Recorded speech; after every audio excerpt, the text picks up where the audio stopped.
Hoping that over the election period. Thank you, Mr Chair. I call the honourable member David Bennett.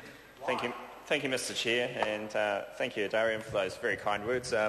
The committee itself approached this issue in a very committed and universal way, in that we were genuinely looking at the issues that arose for truck drivers and other users, and we were looking for a solution which was viable, but also a solution which brought the industry along with the government in making change. And I think lessons had been learned from the last time there was a road use charges bill about the demonstrations that resulted from the industry not being part of the consultation, not feeling aligned with the government changes.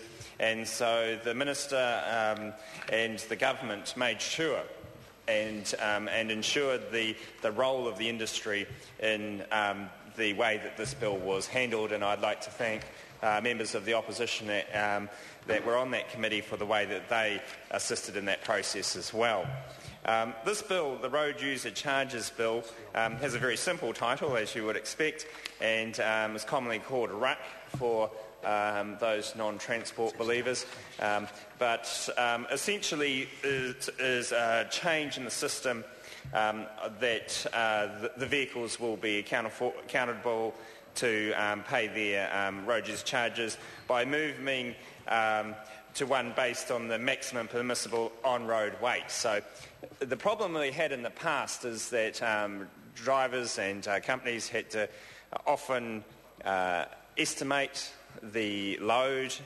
There were a number of compliance costs involved in that.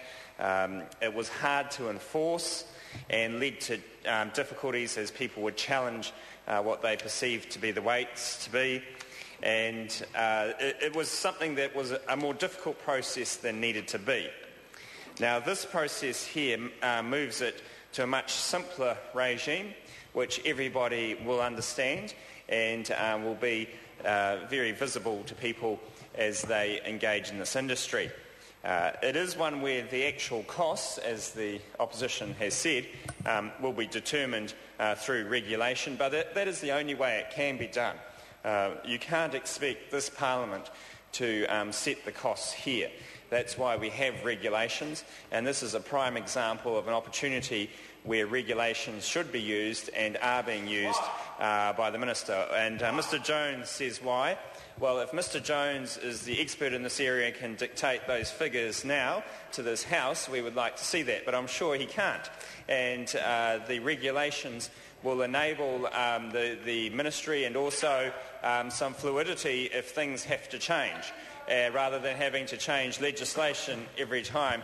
So, Mr Jones, there's some very good practical reasons, and it won't be under urgency because at this time we are not under urgency, Mr Jones, and you see this bill is progressing through the House.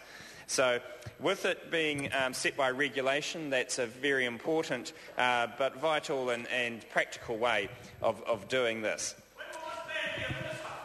Well, Mr Jones is sitting there and asking questions like that. Mr Jones, we look forward to your input on this committee going forward. Are you going to be involved and assist? This is maybe there were some regulations that were needed then, but in essence, this is a good bill. It's one that is necessary for the industry. It's something which the industry has been supportive of. There's never going to be anything perfect in these things. There's always going to be a little bit of room for movement, but that's why we have regulations, and these look like they will be in the best interests of everybody going forward, so that the government gets its fair share of costs allocated to the industry for the use of the roads, but also gives certainty and simplicity to the industry so that they can carry on their business knowing full well what their costs will be and do it in a manner that they understand and are able to comply as easy as possible. Thank you, Mr Chair. The question is that I call the Honourable Shane